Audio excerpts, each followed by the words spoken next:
So you're sitting at a traffic stop, and 1 second you're talking to a police officer, and the next thing you know, they're pointing a gun at your head and ordering you out of the car. What are your rights at a traffic stop? Can they point a gun at you? Can they order you out of the car? Can they order the occupants out of the car? Do you have to roll the window down all the way? How long can they hold you? There's all sorts of questions that people have about these scenarios, and there's all sorts of misinformation out there as well. There's all sorts of misunderstandings. There was one video in particular I recently saw that, and I know it got people talking. It was sort of an old video showing a guy who's sitting at a traffic stop. He's sort of asserting his rights, and next thing you know, there's a female cop who's pointing a pistol at his head.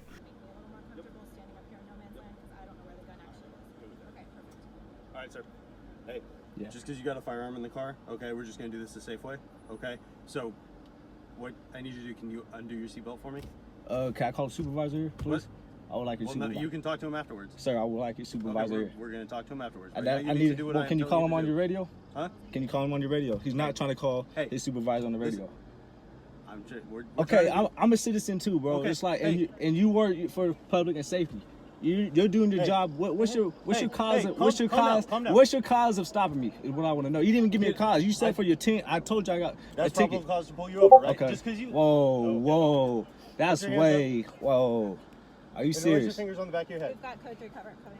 Then just recently, it was sort of rehashed in a review video where there's a guy, well-meaning, I think, is in my opinion, giving misinformation out about what your rights are and what your rights are not at a traffic stop. This one in particular, take a look. No, I'm saying I got it right. I count that up. Never roll down the window all the way for a cop. You can talk to the crap. Never unlock the door unless they have a search warrant or if they believe they have probable cause. And most importantly, never answer questions. You need to defend yourself. For my safety. And for my safety also. This is all being audio recorded, by the way, too. Okay, that's fine. So what are your rights at a traffic stop? Police need reasonable suspicion that you committed some sort of crime. It could be any traffic offense, any problem with your vehicle to pull you over. That's very easy to do. So once they do that, the Fourth Amendment limits the duration and the scope of that stop. So reasonableness is the key. They can hold you for a certain period of time. So the Fourth Amendment prohibits police officers from prolonging the stop beyond that time, which is the usual time necessary to investigate and write a ticket for basically a traffic violation, unless they develop some other reasonable suspicion that the stopped vehicle's occupants are engaged in some other crime. They could say that they saw something illegal in the car, they identified the individual as a suspect in some crime, whatever. So just your regular traffic stop. Officers will usually question a driver about the traffic infraction. They'll run the driver's license. They'll request and review the vehicle's registration and insurance. They'll check for outstanding warrants. They can ask the driver about their travel plans, where they're coming from, where they're going to, so long as they're doing that during the amount of time it takes generally to write a traffic ticket. And that can vary. You can look at some of the case law I've talked about before, Arizona versus Johnson. Officers can ask if there's any drugs or weapons in the car. They can even walk a drug-sniffing dog around the car, so long as they do it within that time frame. They cannot prolong the stop beyond the usual time that it takes. And once the traffic-related basis for the stop ends, or reasonably should have ended, the officer must justify any further seizure under the Fourth Amendment on a reasonable suspicion that the driver has committed some other crime.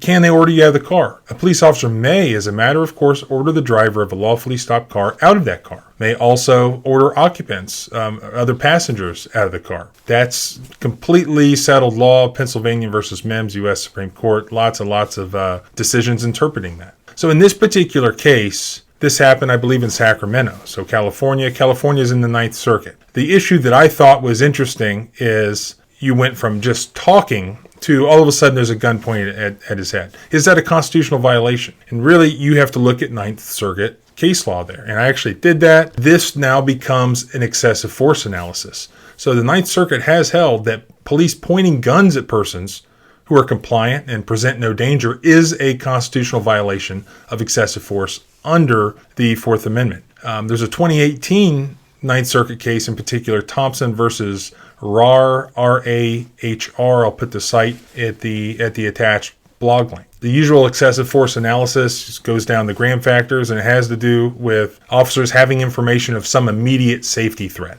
So here in this video, there doesn't appear, other than the potential presence of a firearm, there doesn't appear to be any information to the officers that this individual posed any sort of immediate safety threat to the officers. Could they order him out of the car? Absolutely. Could they draw their weapons? Absolutely. Could they point the pistol at the guy's head, just 0 to 100 like that? I think there's probably a very good case to be made under the Ninth Circuit case law that doing so under those circumstances was excessive force. But don't misunderstand some of the false information going out there. The police do not need probable cause to order you out of your car. They do not need probable cause, take you out and even search you for weapons. So that is a different analysis. That's called a Terry frisk, a Terry search, and that can generally be done where a suspect is known to the police officer to be both armed and dangerous. Now, some circuits say that just the mere presence of a firearm is enough to indicate that the person is dangerous. So to justify a Terry search, Terry frisk. Here in the Fourth Circuit, unfortunately, there's a terrible case, this Robinson case, that says just the presence of a firearm in a vehicle is enough to justify a Terry frisk, Terry search, and disarming the individual. In other circuits, the officer has to have both information that the individual is armed and also poses some sort of safety risk. Could be something they said, could be their criminal history, something like that.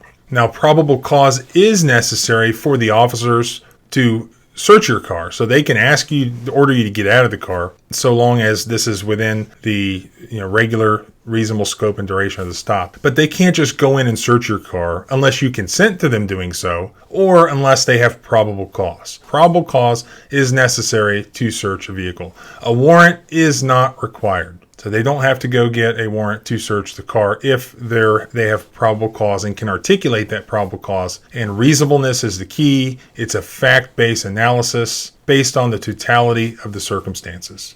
As always, thanks for watching. Make sure to subscribe.